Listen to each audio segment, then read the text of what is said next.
Hey there, welcome into another one of our training videos. My name's Scott Morrison. I'm the host of these training videos. And listen, if you are a shaved ice business owner, especially a new shaved ice business owner, or you want to be one, then this is the right training for you. So right now I'm getting tons of questions from other shaved ice business owners about all sorts of different questions about owning, running, growing, managing a shaved ice business. So that's what we're going to do in today's training is go through a couple of the frequently asked questions that I get most, or I see in our Facebook groups most frequently about how to open, how to run, and how to have a successful shaved ice business. So let me bring up here our slides here a little bit. So real quick on why I think you should pay attention to some of the things I have to talk about here today. This is me again. My name is Scott Morrison. And for the past 15 plus years, I've worked with entrepreneurs, small business owners, done a ton of different businesses on my own as well. Everything's around how to grow, how to manage, and how to successfully run a small business. I've worked with thousands of entrepreneurs. I myself, we have our own small business. We have our shaved ice business, which you can see me standing in front of here in this picture. It's Snowmo Shaved Ice. We've had it for about 3 years now. We love it. We built it from nothing.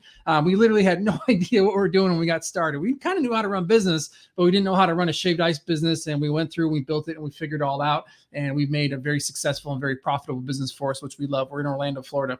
And on top of that, I also run a Facebook group, the Food Truck / Trailer Marketing Group on Facebook. It's easy to find. Look it up on there. Tons of different resources about how to market your food truck. Yeah, we talk a lot about shaved ice businesses, but that's food truck as a whole, and really how to grow, how to get customers, how to get attention, and how to successfully have a food truck business is what we talk about in there. On top of that, I got a bunch of different daily content for you as well. So every single day now I've been posting on our Instagram page, Mr.Scomo. It's my personal Facebook page. So a lot of reels on there, a lot of posts talking about what it's like to have a food truck or a shaved ice business. Some of the behind the scenes stuff is show some funny things about our family as well. That's there. Please take a second, follow along that account if that's of interest to you. As well as I mentioned already, our Facebook group. Drop into this group. Tons of good resources there. Plus, you can network with thousands of other small business owners who are food truck owners. Close to 6,000 people are in that group. Just look for it. Food Truck / Shop Marketing by Sweet Profits. You'll be able to find that inside of Facebook. On a weekly basis, I drop videos like this, YouTube videos. So we have YouTube videos that are shaved ice specific as well as food truck specific as well. The food truck training, the food truck marketing side of things.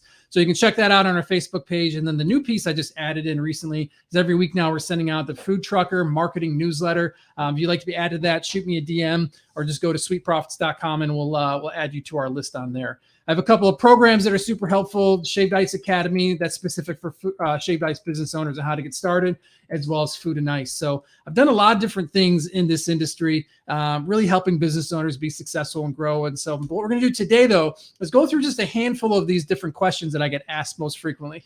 Now, as you're watching along, if you have another question you'd like to answer, please go ahead, leave in the comments. I see all those over time. I may not see them immediately. If you're not watching live, still leave a comment. I'll go through and answer as many of those questions as I can in there. So if I don't cover your question today, still leave it in one of the comments. Be happy to get to as much as I can. And while you're there, if you're watching this on YouTube, make sure you subscribe to our channel. If you're watching on Facebook, then go ahead and follow our pages as well, our group pages as well. So with that, we're just going to dive right in. This is going to be a bit more informal. I'll show you the question, give you the answer, and we're going to bang through a couple of these and give you a bunch of tips on how to successfully run a shaved ice business. Okay. So one of the most commonly asked questions I get is what's the best shaver to use? Okay.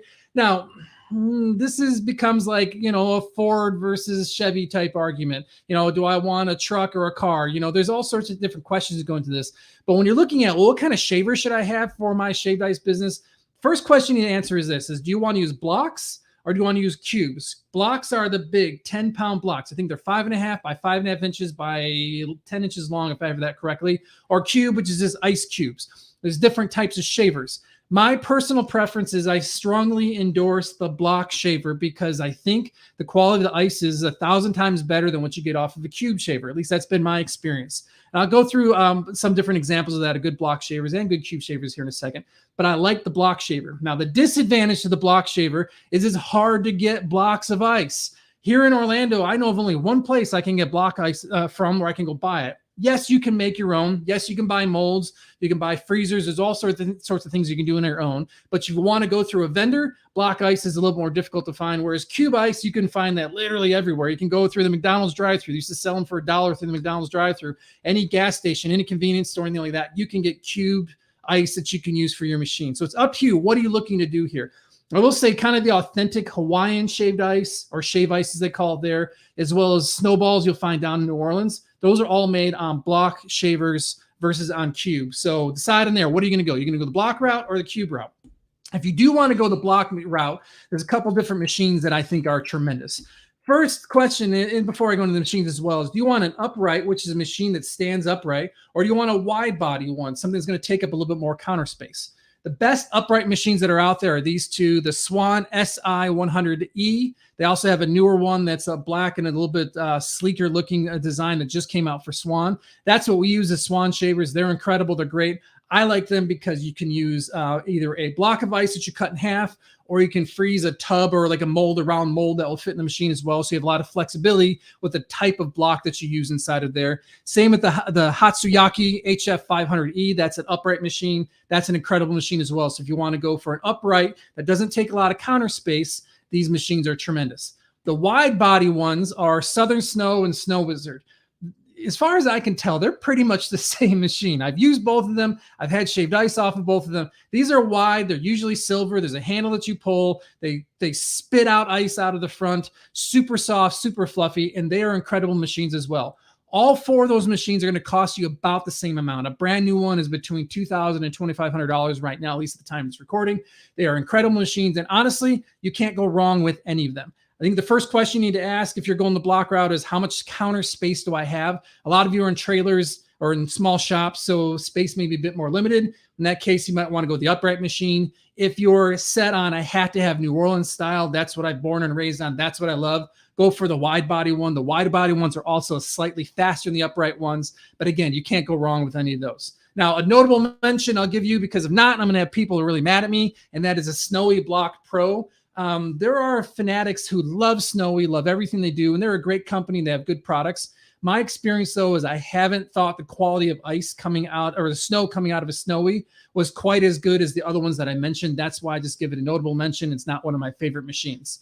Now, if you're just getting started and you're on a tight budget, by the way, what I'm about to say is what we did when we got started. You can buy one of these machines I'm going to tell you about here in a second that are very inexpensive, and they're good block machines. They're just not designed for long-term commercial use. And that is this. That is the Great Northern Popcorn Snow Cub. It's a tall blue machine. You can buy them on Amazon. They're about $200. So it's a significant price, significantly less price than the other upright machines. But it's not going to last you the test of time necessarily. It's meant for more residential use versus a shop or commercial use. So just be aware if you buy one of those, it may not quite last as long. That's what happened with us. We bought one, we started using it, we got busy, and it broke. So I went out and I ended up buying 2 Swans so we could keep up with our demand, and having turned back and have loved them. Now, if you do want to go the cube ice route, I'll give you a couple of options of good cube machines. The 2 best ones that I've seen, Hatsuyaki HC8E, and I hope I'm saying the name of the company right, or the Snowy 1000. Both of these are good cube machines. They'll take, you put the cubes in, kind of crunches it out, makes it as soft and fluffy as it can, and spits out some good quality snow for you. So those are good cube machines if you need to go the cube machine route. So that's question number 1. What you're looking at is a list now of the best shavers that you could get, and you just need to decide what type of machine you're going to go for, block or cube, and then kind of go from there. Okay.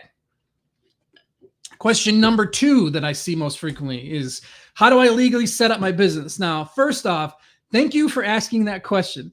Thank you for actually, caring enough to set up your business correctly. I see too many times people just get started, they go on out and they start their thing, and they don't go through the legal side of things that you need to do in order to be set up legitimately. And then down the road, they have some sort of problem. So starting a shaved ice business legally, we'll put it that way, isn't too complicated or too difficult. So I'm going to show you the things that you need to have put in place.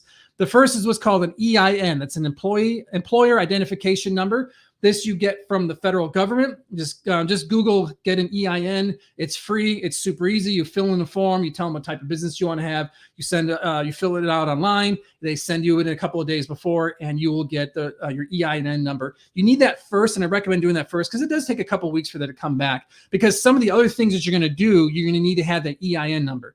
Next, I recommend is having a business bank account. Don't commingle funds together with your personal accounts. Have a separate business account that funds go into, and all the business funds, all your sales and everything goes through there. Have a business bank account. You're going to need an EIN number to do that as well. Now, the middle section here, your permitting. This is different everywhere that you go. So I can't tell you exactly what to do for every single specific area, but you're going to need some sort of state license or state permit. And then you're going to need a local one as well. State is usually pretty straightforward. It goes through one of the state offices here in Florida where I am. There's actually 2 different offices that it can go through, but you go in and you get licensed frequently as a mobile food vendor or food truck or something along those lines. They'll tell you exactly what you need to do. Fill in whatever you need to, get licensed for that. Oftentimes will come with some sort of inspection as well of your shop or your trailer to make sure it's up to their health standards, but they will give you the specific guidelines of what you need to do. Now, I see a lot of people getting caught up in this. They get scared, and I get it. It's a bit overwhelming because it's the unknown. Don't freak out too much. Just go and figure out from the state what you need to have as far as your statewide permitting or statewide licensing, and they'll help you get set up. If you're not sure, you can actually check with other local businesses or other local food trucks, ask them what they had to do. And for the most part, I find people are cool and be happy to give you the answers for that. Same on the local level. Then the local level could be through your county or through your city, again, depending on what you're planning on doing and where you want to set up and what you want to do.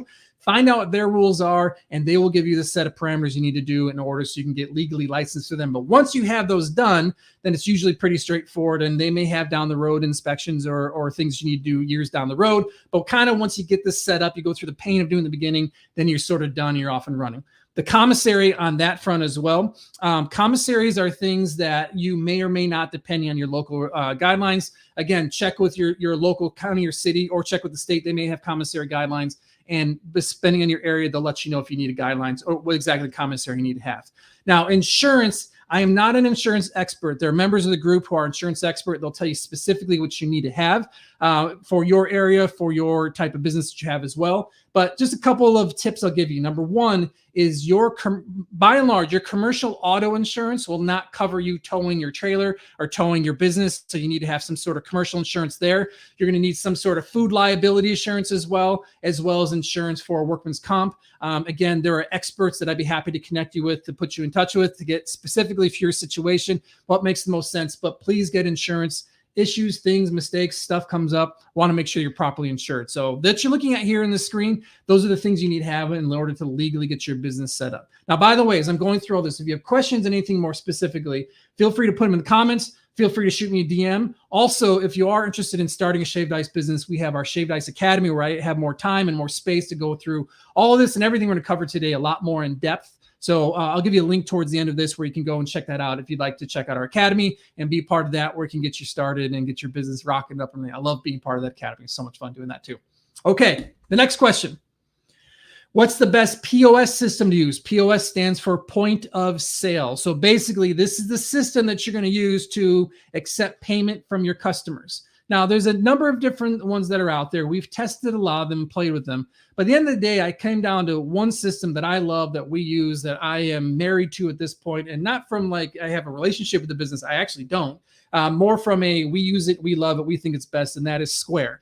The reason why I like Square, a couple things. Number one, they will charge you fair industry rates in order to process a credit card. It's something about like 2.6% and 10 cents a transaction, something along those lines. They do it. As you shop around, it's pretty much the standard. Yes, it might fluctuate just a little bit here and there, but in the long run, you're going to pay about the same amount. It's just the cost of doing business is to process a credit card. There are fees that need to be paid, and Square has very fair fees for that. On top of that, their app and their systems they have are very flexible. There's a lot that goes with it. I find as well that it's well recognized by consumers. So how many places are you going to now that are using Square? Tons of them. So there's a trust from the customer point of view. They walk up, they see you processing something through Square. There's no concerns, there's no issues. But the real reason why I like Square is what I'll just call all their add-ons. So that's all the additional things that Square includes. Some are free, some are paid, depending on what you want to do. The one I'd highlight the most is their marketing function. So how Square is set up is you could use their marketing app where you can send emails and send text messages to your customers. You can automatically send receipts. You can build a customer list, which is very valuable and very helpful, because this is the way you're going to continue to get back in touch with people after they come out to your shop. So it goes something like this. They come up, they buy a cup of shaved ice from you, you process their credit card. As we have on our screen on Square, we'll show it to them and say, they can leave a tip if they'd like to. That can go to your staff or however you want to handle tips. But usually I say something to the effect of, hey, as I'm handing them the iPad or the screen where they can sign for the credit card, say, hey, let us know where you'd like us to send you a receipt, and we'll send you a coupon for your next visit.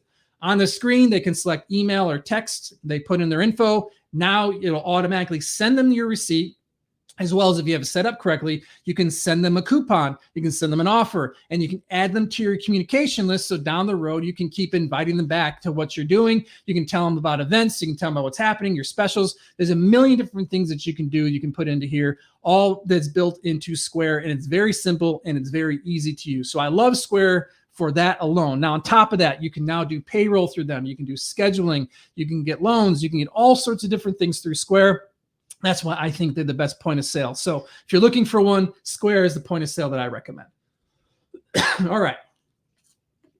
Let's go on to the next question here. Excuse me, I'm losing my voice here. I'm out of practice. Next question is this. What's the best way to get customers to my shop? Now, this question we can answer till the end of time. I will say this is a caveat. There's no one best answer to this best way of doing that. The best way to get customers is opening up and letting people know you're open up. That's a very broad answer, but there's 1,000 different things that you can do, which is the point of all the content that we're putting out. It's the point of the Facebook group, the point of the YouTube channel, point of the newsletter is giving you tips and resources and things in order to get customers to your shop. And that's what we'll continue to do. That's my commitment to you, is to keep putting out the best marketing information to help you guys get customers out to your shop. To answer this one, though, I'll just give you a couple things that I find are the best and least the most important things. On top of setting up and having a sign and maybe some lights or something saying this is our shop, the most important thing you could be focusing your time and attention on is social media. Yes, that's a broad topic. There's a lot of different platforms. The ones you have to be active on, first set up Google My Business, which is very simple and very easy and it's free to do. From there, have a presence on Facebook, Instagram, and now TikTok as well. TikTok is going crazy, and there's so much value in being there. But the nice part about it is you can use the same content across different platforms. So I can create a post that I'm going to put on Instagram and Facebook at the same time. I can create a reel or a short video that I can put on Instagram, and I can put on TikTok as well, and it'll kind of have the same effect and the same reach. The systems and the process and how I do is what I'll show you here real quick. The first is I use our platform, which is called Food and Ice. Food and Ice is a website. You pay a little membership fee. You log into the website, and there are hundreds of templates that you can use to promote your business. Let's say you're changing your hours for the week. Let's say you want to, show that a holiday's coming up. You want to do a post about that. Maybe you want to show off your food or show off your staff or all sorts of different things you want to do inside of Food and Ice. You can find templates that you like and select your template, and then it'll open up inside of Canva, which is a free app that you can use. And you can make some changes. Maybe you want to update the hours. You want to put in a picture of your food, whatever you want to do to make it your own. Change the coloring, the branding. You can make the template your own and then schedule that post using Facebook Business Suite. I like that because it will schedule to Facebook and Instagram for you as well. So now you're very quickly creating content, scheduling it on when you want it to go out, and you don't have to think about that anymore. Now, a Thursday at 2 p.m., the post is going to go out for you rather than you having to remember to do it. And you can be working in your shop or doing something else. The months that we are most successful, or even the weeks that we are the most successful in our business, are the ones I have all that content, the marketing content scheduled and heading out the door already. So I highly recommend using these processes for you. Use Food and Ice. That will give you the template. Which, by the way, I should mention as well, inside of Food and Ice, we give you a monthly calendar also that will show you every day what you should be posting about in your business. So you'll know it's not guesswork. You don't have to rethink about it. We put that together for you. So you know that this week or today, I need to promote, our shop, for example, or a special or a favorite food or join our text list. You take the template out of Food and Ice, you update it in Canva, you schedule it in the Facebook Business Suite, and now it's rolling out the door. The weeks you do that are going to be your most successful weeks because your marketing is done and it's headed. So that is the best way to get customers to your shop, is using social media. Social media is a free platform. Yes, you can pay for different things, but it's very powerful. It has a huge reach. So if you're going to start somewhere, start with social media and the best ways to promote your business. Okay, next question. In this question, can you really make money in this business? So can you really make money selling shaved ice? And the short answer to that is yes. Yes, you can. You can make a lot of money doing this. Let me just tell you a quick story. And this is actually what got us up and running. And the reason why we decided to kind of go all in on this business. As I said, for years, I've worked with entrepreneurs. A few years back, I just started a great job. And because of the world circumstances and things that changed, that job no longer existed. And so I found myself thinking about, what do I want to do? In the meantime, we had snow modes. We had kind of done some events. We had played around with a little bit, but I had never given it the full focus and attention that it needed to happen. And I wasn't sure how I was going to go. And honestly, I think I was really scared. I had a lot of insecurities and fears about putting myself out there in this business.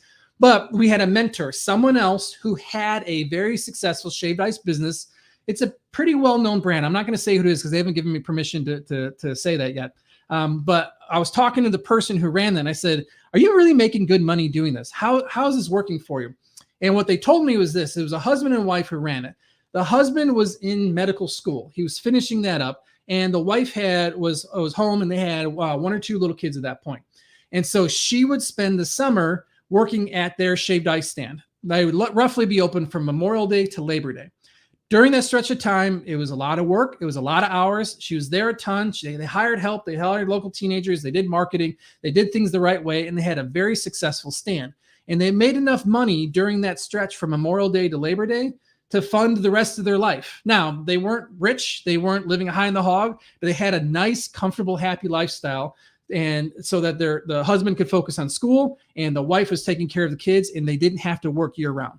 When I saw that, I was like, man, those numbers work out good. You know, they told me their actual numbers at that point. And I was like, this is incredible. And so we went in full time with the business, and now we've been at it for about 3 years, as I said. And yes, you can make good money doing this business. Yes, it's worthwhile. Is that a guarantee to your success? No, not at all. You need to put in the effort. You need to put in the work. You need to get lucky in some cases too. You need to have a great product. You need to have good customers. There's things you need to do. But ultimately, yes, this is a business that you could be very profitable in and very successful, and you can have a great lifestyle running a business like this. So that is my heartfelt endorsement that if you're thinking about starting a shaved ice business, start it. If you like some help, you like some tips with it, feel free to reach out. I'll be happy to help you as you kind of get things going. Okay, next question. How do I find a location for my shop? Now, I'll tell you that this was one of the things that was most difficult for us in my certain circumstance where I'm at. I'm in Orlando, Florida, and Orlando is not friendly to to food trucks and food trailers staying in the same location. All this, even the city and the suburbs around here in the county, they just have lots of rules to kind of prevent that. It was really difficult for us, but in the end, we did find a location that checked all the boxes and legally we could be at. But it went through some rough days doing that. Some tears, we'll say. Let's put it that way. Now, finding a location, the best things that know how to do this. The first thing you do is find out what are your local rules. So we did this a little bit backwards. We got excited. We decided we're going to start a business. We went and bought a food trailer. We knew we wanted it to stay in one location. I didn't want to go to event. I wanted it in one spot. And then we went and found out the rules are, and the rules were not very favorable to our type of business. So I had to figure out and adjust and figure out how to make it work. But find out what are your local rules. What will they allow? Will they allow you to stay in one spot? Do you need to move? Is there only certain places you can park? What about if you have a semi-permanent building, which is a building that maybe looks like a shed kind of, comes in on a trailer, gets set up, but it's not very easy to move. You know, it's not like you can just turn on the keys and drive away, but you're going to have it set up in a parking lot or a field or something like that. So what other rules? You need to find out the rules, and that's where you go back to your city and your county offices, and they can help you with there. Usually they have a city planner or a zoning department that will give you the correct regulations about what you can do in that spot. So figure that all out. Just understand like what can we do and what can we not do, and then figure out what makes sense from you from there. What does your ideal business look like from there? On top of that, understanding where all the rules are that you can and can't do, list out some ideal locations. So drive around, say, okay, of all these areas close by, I know that this intersection and this corner or this spot, this checks all the boxes that yes, we could be here. Make a list of all those different locations and be looking for ones that have a lot of traffic. Maybe they have an anchor store or gas station or something like that. Maybe it's a corner, something that it's not, people are going to come for other reasons than just your shop. It's not that you can't attract tons of customers. Businesses do it all the time. But if there's something else there, it makes it easier for you. We're set up in a gas station parking lot. Now, we tried some other places. We tried, for example, sitting next to a dance studio where kids were going in for dance classes and martial arts and other classes like that. I thought, man, that'd be great because they're kids and we sell shaved ice. And we did really well with the people in the studio. but all the cars driving by just kept driving by. And I think it was because they didn't realize that our shop was available for everyone. They weren't used to just turning in there as their normal life or the normal business. Whereas in a gas station, everyone knows that if it's something's in a gas station parking lot, it's kind of for everyone. So we did a lot better business once we set up in that gas station parking lot. So again, make your list of all the different locations that would make sense for you, that think would check all your boxes. Then approach the owners of those different locations.